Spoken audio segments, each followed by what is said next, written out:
Hi, welcome to our channel where we share the most intriguing stories. Before dawn in the Wyoming mountains, a lone rancher's gate becomes the flashpoint in a ruthless war. Sabotage, forged maps, midnight flares. His enemies think they can take his road, but they've picked the wrong man. This isn't just a fight for land. It's a fight to crush a conspiracy. I was halfway through my morning coffee when I saw the county courier's truck slow roll up my long gravel driveway. That in itself wasn't unusual. Packages made their way up here every now and then. But when the guy stepped out with a clipboard and a certified letter envelope, I knew this wasn't some new tool I'd ordered or a spare part for the ATV. The man had that stiff, neutral posture of someone delivering bad news they wanted no part of. I signed for it, nodded a thanks, and stood by the porch rail, watching his taillights vanish down the mountain road before I even opened it. The return address read Cedar Ridge Heights Homeowners Association. That was my first clue that this was going to be good, like finding a rattlesnake in your mailbox. I tore the flap open and unfolded the letter. The language was pure bureaucratic arrogance. You are hereby ordered to remove the locked gate obstructing the primary access route to State Highway 12. This obstruction limits free and reasonable passage to residents of Cedar Ridge Heights, contrary to historic use and community rights. Demolition and removal must be completed within 10 days to avoid fines and legal action. They'd even helpfully underlined 10 days, like I was a slow reader. I read it twice, slower the second time, to make sure I wasn't hallucinating. My driveway, a half-mile of dirt road twisting down through my 6 acres, had never been primary access to anyone but me. It was private. I'd poured the concrete footings for the gate myself, set the steel posts, wired the plate recognition camera, and locked it all down for one reason: to keep strangers from treating my property like a shortcut. I didn't just own this road. I had the paperwork to back it up, including a recorded deed and a clean title. The only historic use of my driveway was me hauling supplies up from town and the occasional moose wandering across.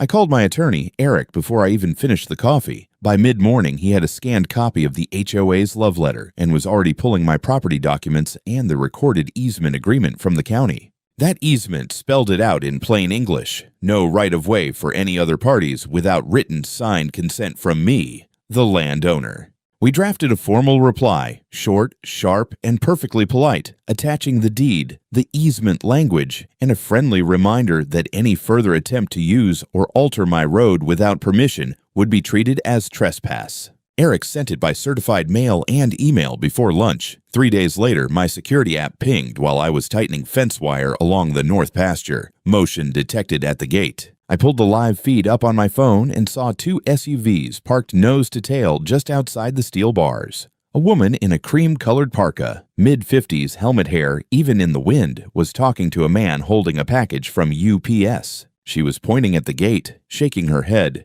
and waving her arms as if lecturing him about a moral failing. I turned the volume up on the camera mic just in time to hear her say, "We should just cut the hinges. That thing doesn't belong here in the first place." Another man stepped into view, tall and lanky, in a puffer vest with the Cedar Ridge HOA logo embroidered on it. "We could get a crew and have it down in an hour," he said, looking over the metal frame like he was planning a cattle rustle. They laughed about how easy it would be, while the UPS driver, clearly uncomfortable, glanced toward the road like he wanted no part of it. I saved the entire clip to the cloud and made an extra backup on a hard drive in my gun safe. I knew enough from my years in federal service to spot a problem that was only going to grow teeth. People don't talk about cutting your property open unless they've already justified it to themselves. The letter had been the first shot. This little roadside committee was the scouting party, and from the look of their smug, self-assured faces, they were convinced they'd win. That was the moment I decided, if they wanted a fight over my driveway, they'd picked the wrong man to push. That first exchange at the gate might have ended with them driving away, but I wasn't naive enough to think it was over. Years of tracking fugitives had taught me one thing: when people think they're entitled to something, they'll try again, only smarter or dirtier. I doubled the alert sensitivity on the gate cameras and set my phone to push notifications no matter the hour. It was a little past 2 in the morning when the alert came. At first, I thought it was just a deer wandering close to the fence line, but when the video feed loaded, the motion sensor view was nothing but static. The connection dropped altogether a few seconds later. That wasn't a deer. I threw on boots, grabbed my flashlight and a sidearm, and took the ATV down the road. The gate loomed out of the dark in the beam of my light, and my gut sank at what I saw. The main camera's power cable had been cleanly severed, and someone had tossed a heavy steel chain over the sensor arm. The weight had bent the housing slightly, leaving the gate's motor groaning against the obstruction. I walked the gravel just beyond the gate, sweeping the flashlight in wide arcs. That's when I spotted the tire tracks, deep, fresh impressions from all-terrain tires leading away toward the direction of Cedar Ridge. The tread pattern was sharp enough to photograph, so I pulled out my phone and took several shots from different angles. Years ago, I'd logged plenty of tire impressions for case files. Old habits die hard. By sunrise, I had the damaged chain tossed into the back of my truck and the entire incident uploaded to my secure archive. I called the sheriff's office and got Deputy Markham on the line, one of the few in the county I trusted to take things seriously. He came out mid-morning, crouched to look at the cut cable, and nodded grimly. Looks like bolt cutters for the chain, utility shears for the wire. Whoever did this knew what they were doing. I gave him copies of the photos and told him where the tracks led. He jotted notes, but his eyes said he already knew which neighborhood I was talking about. I'll file it as property damage and attempted tampering, he said. But you know these HOA folks. They're lawyered up and slippery. Keep your cameras rolling. That was already handled. By noon, I'd mounted 2 new solar-powered camera units higher up on steel poles, each with its own independent battery and LTE uplink to bypass any cut cables. I set a hidden trail cam 30 yards back in the tree line, angled to catch the approach from either direction. Anything that moved near that gate from now on would be on video in 2 places before it even touched the metal. Late that evening, I sat at my kitchen table reviewing the day's footage from the new setup just to test the angles. I almost laughed when I pulled up a feed from 3 hours earlier, a white SUV idling near the entrance, the same cream-colored parka in the driver's seat. She had her phone out, recording slow pans of the gate like she was scouting her next move. I tagged the clip and filed it alongside the others. The next morning, I got a tip from a buddy who spends too much time on Facebook community pages. He sent me a screenshot of a post from the Cedar Ridge Heights Neighbors group. The profile photo was unmistakable, Karen Winslow herself. The post read, "Our rightful access to Highway 12 has been blocked by an illegal gate. This affects everyone's safety. We will restore access by any means necessary." The comment section was a parade of nodding heads and, about time, messages from her HOA crowd. I didn't bother replying. The smartest move in my line of work had always been letting people talk themselves into a corner while you kept gathering evidence. And from the way Karen was escalating, online, at the roadside, and in the dark, I knew she was already halfway there. The first week after the cable-cutting incident, I moved into what I call active deterrence mode. In the marshals, that meant turning the tables, letting whoever was coming after you know they weren't the only ones watching. Out here in the mountains, it meant reinforcing my property like I was prepping for a siege. The 2 solar-powered cameras were only the beginning. I installed a third high on a pine overlooking the road approach, buried a second LTE antenna so it couldn't be easily spotted, and ran a hidden trail camera 100 yards down the slope to catch any vehicle before it got within sight of the gate. It wasn't paranoia, it was insurance, and it paid off quicker than I expected. 3 nights later, while I was sitting at my kitchen table cleaning my old service pistol, my phone buzzed with a motion alert, not from the main gate, but from that trail cam in the slope. I pulled the feed up and saw headlights moving slowly through the trees, the beams flicking across branches like a searchlight. The vehicle stopped for a few seconds. In the dim infrared, I could make out a man leaning out of the passenger window holding what looked like a DSLR camera with a big zoom lens. He panned it deliberately toward the gate before they turned around and headed back uphill toward Cedar Ridge. The next morning, I printed stills from the footage, circled the vehicle shape, and added them to the growing folder on my desk labeled HOA, Evidence. The thing was getting thick enough to need a binder clip.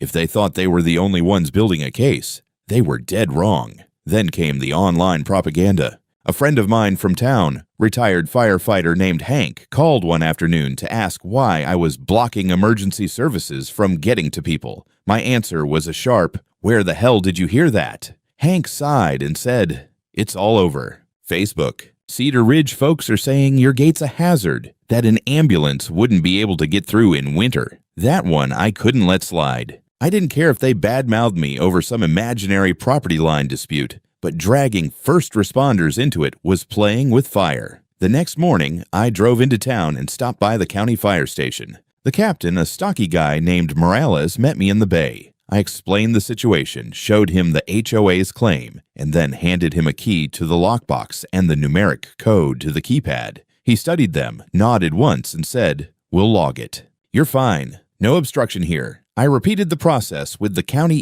EMS director, who was more than happy to put in writing that my gate did not in any way hinder their access. Both signed letters went into the evidence folder, and I scanned copies to my attorney. Eric practically hummed with satisfaction over the phone. "This," he said, "is gold. They try that argument in court, we'll bury it." Back at home, I decided to make the record public. I posted photos of the signed letters in the local Wyoming Mountain Living group with a short caption, "Emergency services have unrestricted access to my property. Any claims otherwise are false." I didn't name names, but I didn't have to. People knew exactly which HOA rumor mill I was talking about. The comment section lit up. Some folks applauded. A few HOA loyalists tried to twist the story, and one post from an anonymous profile accused me of hoarding the road for personal gain. That night, I pulled up the gate feed again before bed. At 10:27, the familiar cream-colored parka appeared in frame, illuminated by my security floodlights. Karen herself, standing just outside the locked bars, phone in hand, taking slow, deliberate video. She even leaned in close to the keypad like she was filming the buttons. When she turned to leave, she glanced up at the camera. I swear she smiled. 2 days later, a package delivery was delayed because the driver couldn't get past a white pickup parked just beyond the gate, sideways across the road. The cameras caught two men leaning against it, arms crossed, laughing as the driver turned around. Both wore Cedar Ridge HOA windbreakers. I called the shipping company, got a statement from the driver, and added it to the pile. By the end of the week, the situation had gone from quiet harassment to a steady drip of small provocations, each one calculated to frustrate, to bait me into reacting in a way they could spin against me. But they weren't getting a show of anger. All they were getting was recorded, cataloged, and sent straight to my lawyer. I'd learned long ago. Let your opponent think you're just standing still, when in reality, you're building the wall higher and loading every brick with concrete. It was a Saturday morning, the kind of clear, cold Wyoming day when the air smells like pine and the frost stays on the shadowed side of the hills until noon. I'd just stepped out to the barn when my phone buzzed with a live feed alert. This time, it wasn't some prowler in the middle of the night. It was broad daylight, and the camera view made my jaw tighten. A small work crew, 4 men in matching neon safety vests, were clustered around the gate. 2 had tool bags on the ground, and 1 was already kneeling at the hinge post with what looked like a battery-powered angle grinder. Front and center, of course, stood Karen Winslow. Even from 30 yards away, the cream-colored parka was unmistakable. She had a folder tucked under her arm, and she was gesturing at the gate like a foreman on a job site. The grinder screamed to life, the disc sparking against the steel in short bursts as if they were testing where to cut first. I didn't waste time. I swung onto the ATV, the engine roaring as I tore down the driveway. Gravel spit out from the back tires as I approached. My GoPro clipped to my chest harness, already recording. The second they heard the ATV, the men froze, tools in hand, eyes snapping toward me. "Shut it down," I barked, pulling up to the gate. My voice carried over the grinding motor. "You're on private property, and you're tampering with my gate. Step back now." Karen didn't flinch. She actually smiled, the kind of tight, smug grin that made me understand why some people get punched in grocery store parking lots. "Mr. Price, you are unlawfully blocking an established access road. We have the right to restore that access under state law." I killed the ATV engine so her voice would carry clearly into the GoPro's mic. "Show me the statute. Show me a court order. Because unless you've got one of those right now, you're trespassing and damaging private property." She tapped her folder. "The documents are in here. You'll see them in court." I reached over the gate, pulled the bolt cutters from the hand of the nearest worker, and set them down firmly on my side of the bars. Then you wait for court. You don't bring tools to someone's front door and start hacking away. The grinder operator muttered something under his breath and started to pack his tools. Karen shot him a glare, but the sound of approaching tires on gravel cut short her indignation. The sheriff's SUV rolled into view, dust hanging in the crisp air behind it. Deputy Markham stepped out, sunglasses on, taking in the scene. Me at the gate, Karen's crew with tools, and the fresh scuff marks on the hinge post. "Afternoon, folks," Markham said evenly. "Mind telling me what's going on?" Karen launched into her rehearsed spiel about historic rights, community access, and my illegal barricade. Markham let her run for a bit, then turned to me. I handed him my ID and said, "Private property fully documented. Gates mine, roads mine. No easement for them, no right-of-way. And I've got video of them trying to cut it open." Markham crouched to inspect the marks on the steel and the tools lying nearby. "Looks like attempted damage to me," he said, glancing back at Karen. "Do you have any paperwork from a judge authorizing you to alter this gate?" Karen's smile faltered. "We have HOA bylaws that—" "Not the same thing," Markham interrupted. "HOA bylaws don't override county records or state law. You know that." The crew shifted uncomfortably. One of them muttered that they didn't sign up for legal trouble and started walking back toward their truck. Karen tried to rally them, but the momentum was gone.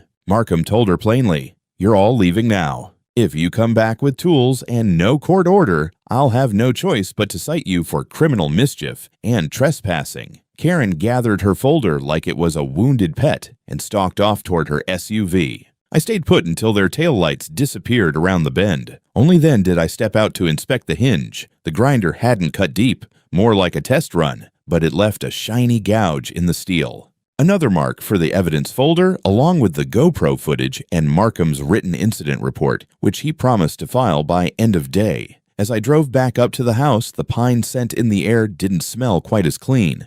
The confrontation had been too bold, too coordinated. This wasn't going to stop. It was only going to get bigger. 4 days after the gate incident, an email from my attorney lit up my phone just after breakfast. The subject line read, "HOA complaint filed. See attached." I opened the PDF, and there it was in black and white. Cedar Ridge Heights Homeowners Association, var Landon Price. The complaint accused me of unlawfully restricting a historic community access route and demanded the immediate removal of all barriers, gates, and obstructions. They'd attached what they claimed was a 1978 easement map showing a dashed line right through my driveway to the state highway. At first glance, the document looked official. County seal, signatures, and a faint yellowing like it had been scanned from an old paper record. But the more I stared at it, the more the details itched at the back of my mind. The county clerk's name listed on the seal wasn't the clerk in 1978. I'd lived in Wyoming long enough to remember that name only came into office in the mid-'80s. The font on the header looked like something from a modern word processor, not an old typewriter. It smelled fake, and not the cheap kind. This was the work of someone who thought they were clever. I called Eric, and within an hour he had 2 experts lined up, a licensed surveyor named Collins and a county land records historian named Jacobs. We met at my place that afternoon. Collins spread the HOA's map out on my kitchen table, holding the edges down with coffee mugs while he adjusted his reading glasses. Jacobs leaned over his shoulder, pointing to the signature block. "See here," Jacobs said. In '78, this would have been in the old block letter seal, not the modern round one, and the stamp ink. This shade of blue didn't get used until after 1990. Collins traced the property lines with a pen. And whoever drew this didn't match the original survey. They've shifted the coordinates to force the driveway into the easement. Amateur hour, if you ask me. Eric smiled like a man finding a loaded wallet in the street. "Perfect. I'll get affidavits from both of you and file them with the court. If this is forgery, it's going to blow up in their faces." By the next morning, we had our counterstrike drafted, a formal motion to dismiss their claim as baseless, plus a counterclaim for trespassing, attempted destruction of property, and fraud.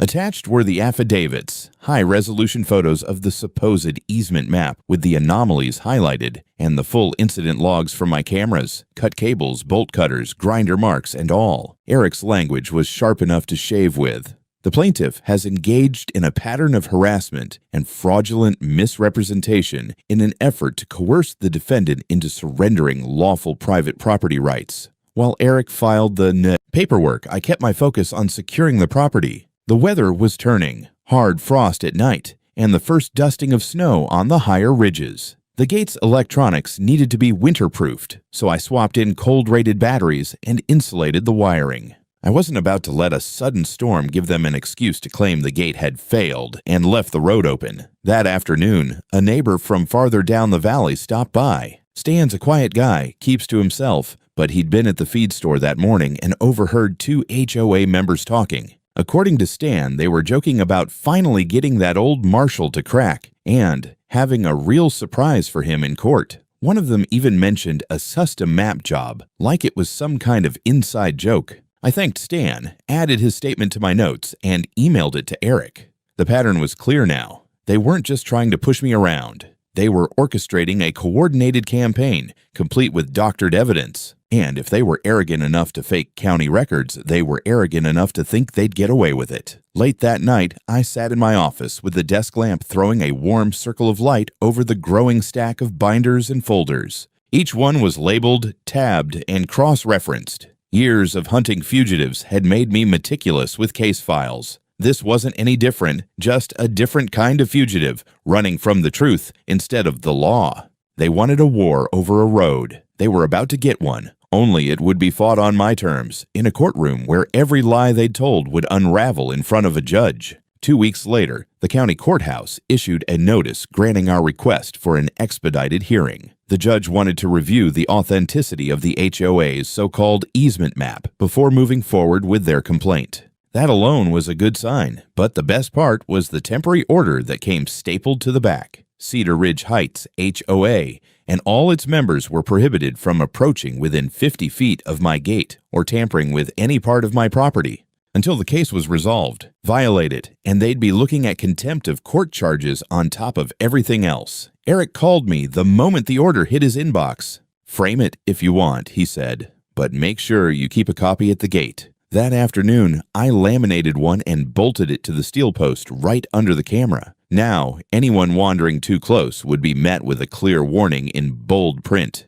The timing couldn't have been better. Winter was creeping down the slope in earnest, and the first snow had already made the upper road slick with ice. I took the next few days to winterize everything, sealed the hinges, swapped the gate motor housing for a weatherproof one, and installed extra LED floodlights that turned the entrance into something between a prison yard and an NFL field on game night. Despite the order, the harassment didn't stop entirely. It just got more cautious. One night, a new camera I'd mounted high in a spruce caught a pair of figures lingering in the shadows about 60 feet from the gate. They stayed just far enough back to avoid triggering the motion lights, but close enough that I could see the red recording light of a phone camera winking in the dark. After a few minutes, they slipped away toward the Cedar Ridge access road. I sent the clip to Eric and to Deputy Markham. Markham's reply was short.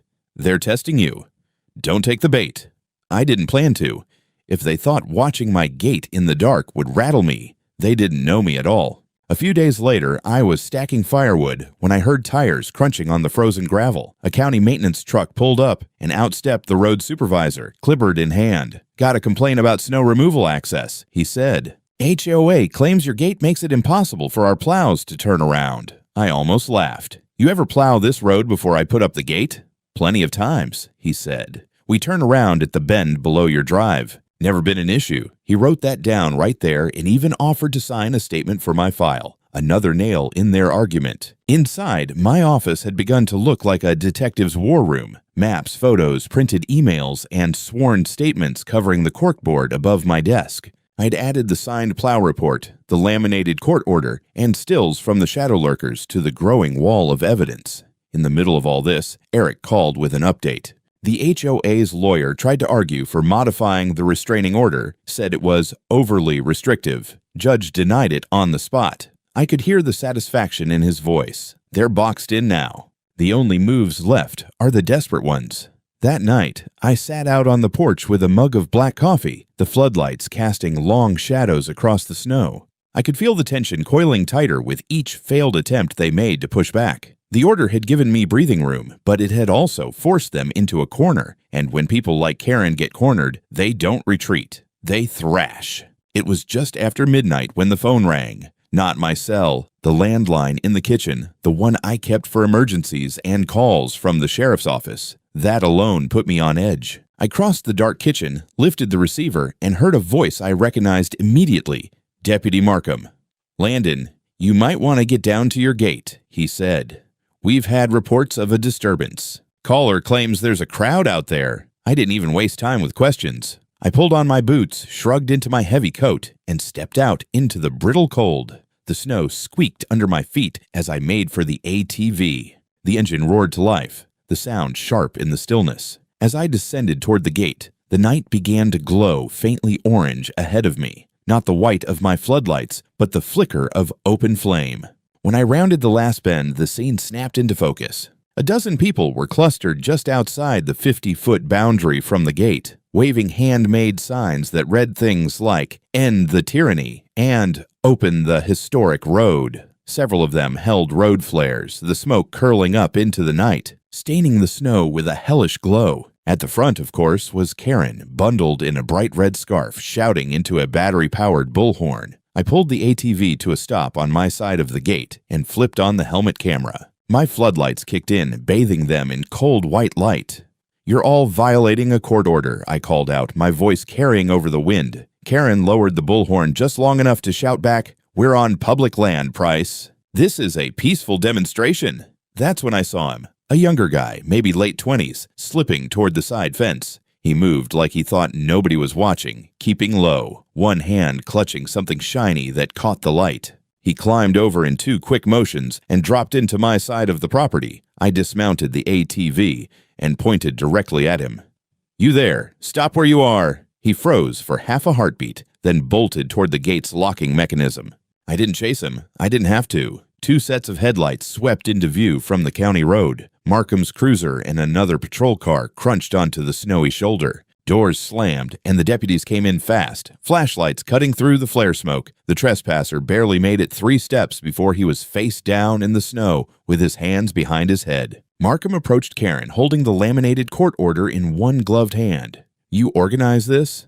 "It's a lawful protest," she said, chin high. "You brought flares, crossed onto his property, and tried to tamper with his gate," Markham replied, his voice flat. "That's not a protest, ma'am. That's criminal trespass and destruction of property." The second deputy began reading the younger man his rights, while Markham started taking names from the group. A couple of them broke off and left immediately, not wanting any part of what was coming. The rest milled in sullen silence, as Karen was told she'd be cited for violating the court's protective order. I stood back, letting the deputies handle it. My cameras were rolling, every second of it. The flares hissed in the snow where they'd been dropped, sending up thin streams of smoke that caught in the LED light. When it was over, 3 of them were in custody. The trespasser, Karen, and another man who'd tried to argue with the deputies until his free speech defense turned into swearing and shoving. The rest left under threat of arrest if they didn't disperse immediately. Markham walked back over to me. "You're going to want to add this to your evidence folder," he said, nodding toward the gate.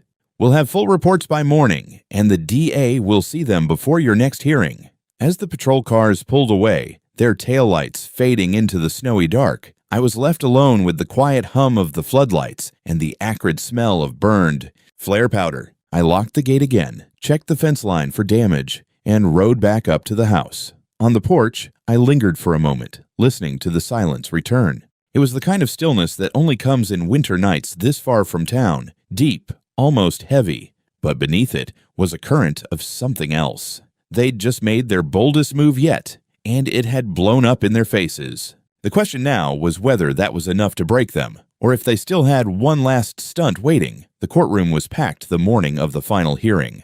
Word had spread through the county. Small towns love a public reckoning, especially when it involves someone like Karen, whose reputation for meddling had outgrown Cedar Ridge Heights years ago. I walked in with Eric at my side, the 2 of us carrying matching black binders thick enough to stop a bullet. Each one was meticulously tabbed. Property records, expert reports, surveillance stills, sworn statements, police incident logs. My case was no longer just a defense. It was a battering ram. Karen sat at the plaintiff's table in a tailored navy blazer, her hair sprayed into place like she was prepping for a magazine shoot. Her lawyer, a wiry man with 2 white teeth, looked nervous already. The HOA board members who dared to show up sat 2 rows behind her, whispering in low, frantic tones. The judge entered, banged the gavel, and called the session to order. The HOA's lawyer went first, trying to frame me as an unreasonable landowner obstructing historic community access. He held up the alleged 1978 easement map like it was the smoking gun.